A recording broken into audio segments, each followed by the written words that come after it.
Hey guys, and welcome back to another video. In this video I will be doing the Portuguese Gambit, and this Gambit was actually voted by some of you guys. I had a poll up, and a couple people voted for the Portuguese Gambit, and the options were Portuguese or Budapest Gambit. And I personally prefer the Portuguese as my main gambit for black.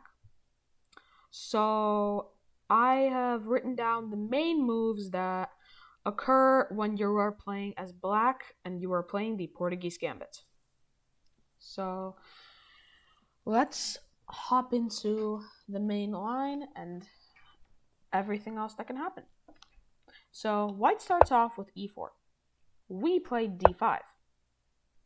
If white takes, we go knight f6. Knight goes to c3, and we take. We trade, and the queen takes. Now, if the pawn goes here, then we give a check, to which if black responds by blocking with the queen, we take the queen. So the reason black cannot take with the knight, black has to take with the bishop. If black takes with the knight, then, well, how is the bishop going to get out? It can't go through here. You're going to have to, your opponent is going to have to move your knight or move the pawn, and here. This is just good. If the bishop takes, though, you just get a pawn to e4. Once the knight attacks it and it develops and attacks it, you protect it with the bishop, castles, bishop to g4. If your opponent challenges you in the center, you just attack. Just attack the knight, and if the knight moves, here, for example, you just win you literally just win the bishop or the knight. So you literally just won the bishop or the knight, and according to Stockfish, you are winning by only 0.1. Excuse me.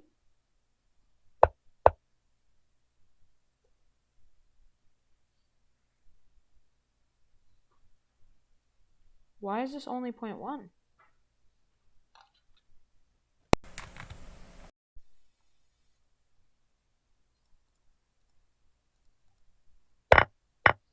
Okay. I honestly thought that would be a lot more since you just beat one bishop. So let me introduce you to the main line. So that was one of the lines, actually. So this is another line.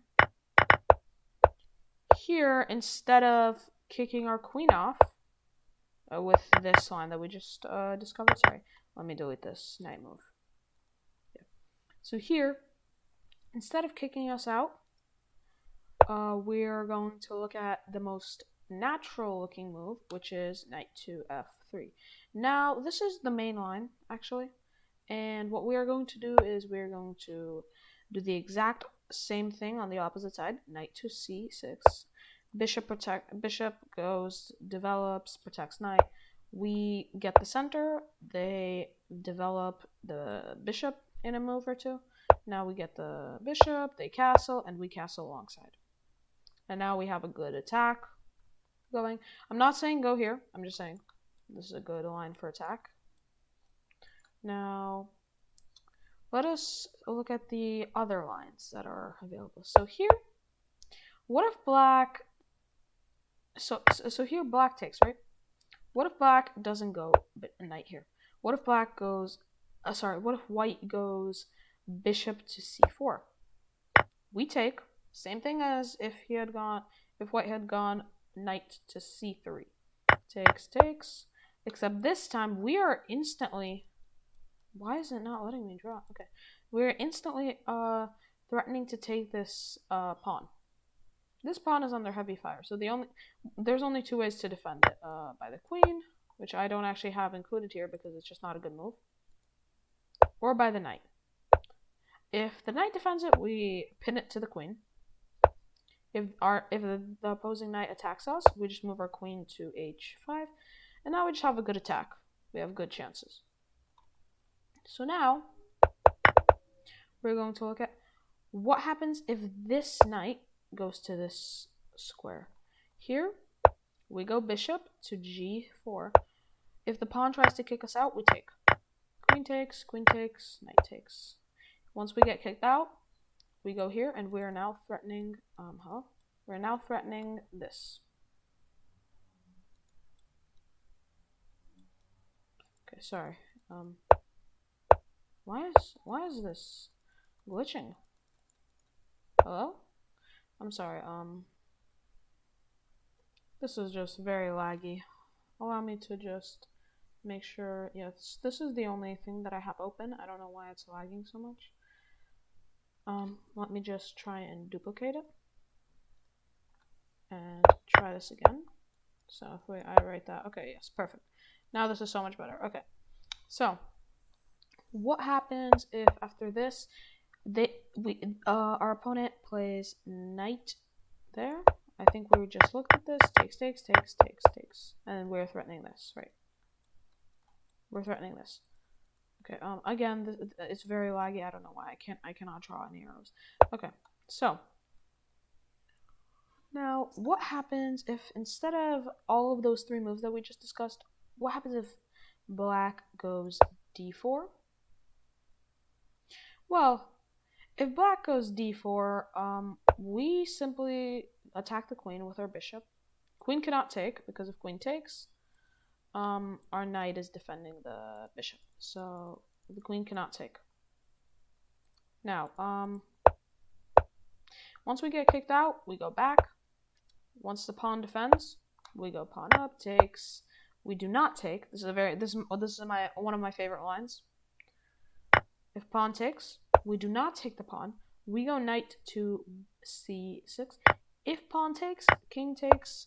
If bishop goes there, already the computer thinks that we are winning by, but white is losing by 3.1. So what we do here is we go check, knight blocks, rook attacks the bishop. Now, if king defends the bishop here, we just take it. If king takes, we take the pawn. Now, if queen takes, check, and we win the queen. Of course, what happens if black goes here instead? What happens if black goes here? So, here it's the same thing. Oh my god, why is this so loud? Here's the same thing. You go rook to d8, and now you are pinning the queen to the king. Now, those are really the only moves. King can obviously go here, but I'm not gonna even, that's just not good. King is pretty much trapped. You can get him in a few moves. You can do that. If the king is here, you can do this, that, something else. Here's winning. So that's that line. So what happens here if? Those are the lines I just went over. Okay. So those are all of the possible lines after we go here.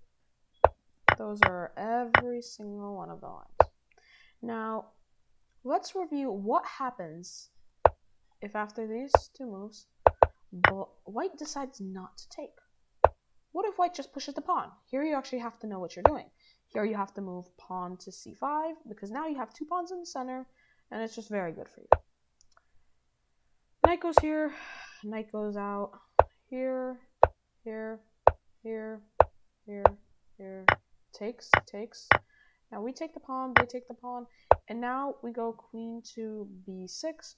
We're threatening a check with a bishop, trying to line up. We're threatening also taking with the knight, attacking that, check. We're just threatening a lot of things. So, Now, what happens if they don't play this move? Instead, they also do not take. They do this. This looks like a very natural move. What we do is we take. We simply just take. After knight goes to g5, because really, where else is it going to go? If it goes to e5, e5, we just kick it around. We kick it around a bunch after there. We just kick it around a bit. If it goes back, it just wasted a developing move. So this is really the only square I can go to.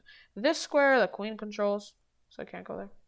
So this is the only square. And then we go bishop to f5.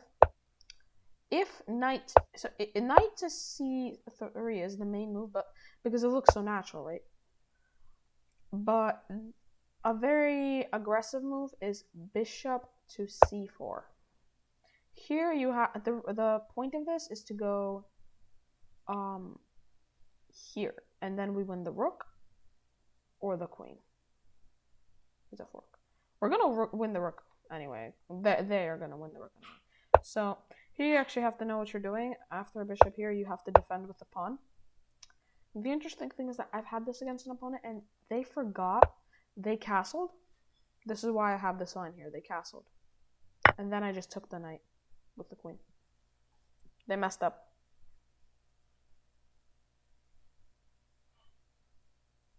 So then they did pawn to d4. I understood why they didn't resign, so I just moved my queen back and then I launched an attack on their king side. So what you do here is like you can go there. The reason for that is the pawn cannot take because it would be check. So you just take this pawn afterwards with the queen and it's mate, and really nothing can defend against it. Let's see what the computer thinks. So the computer thinks this is the best move. Personally, I don't like that move, but okay. So that's what happens if this.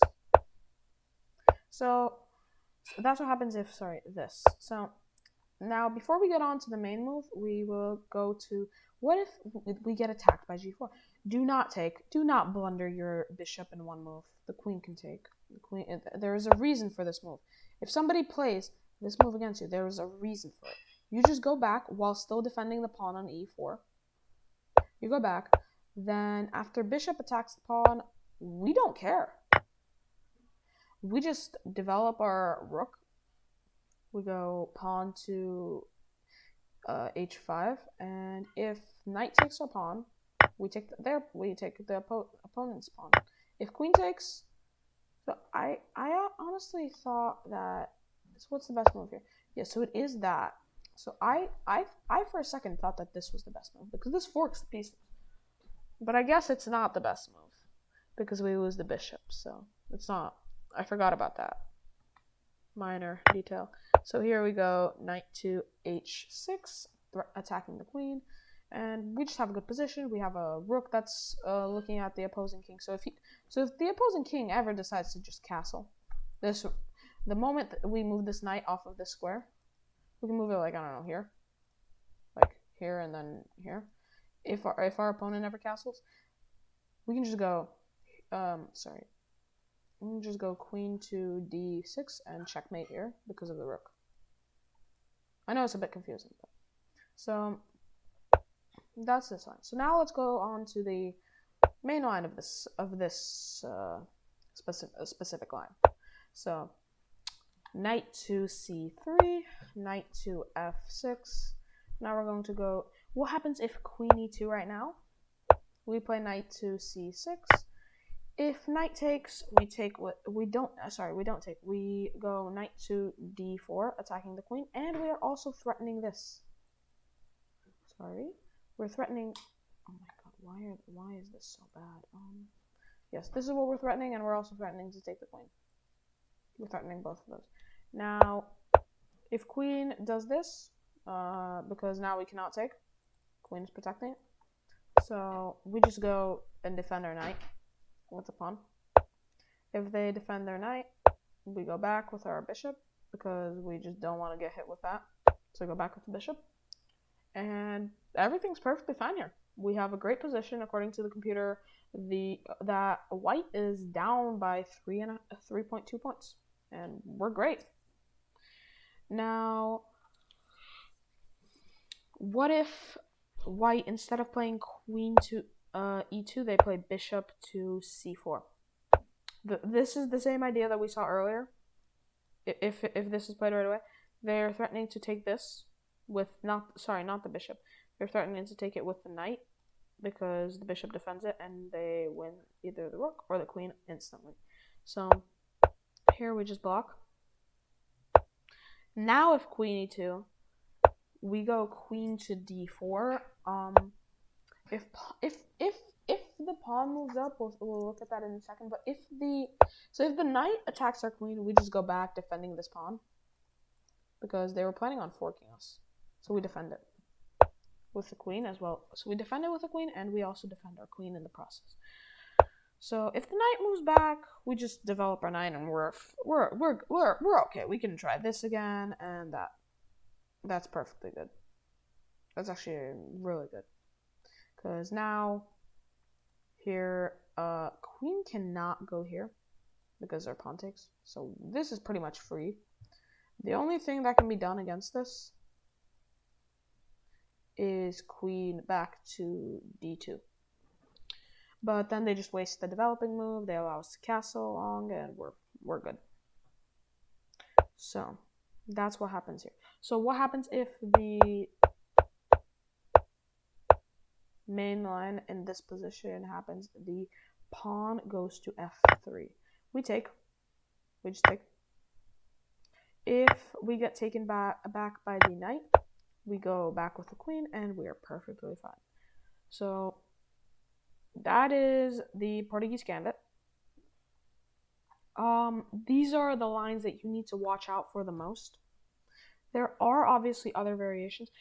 I believe I went over, so this variation, this variation is just dumb.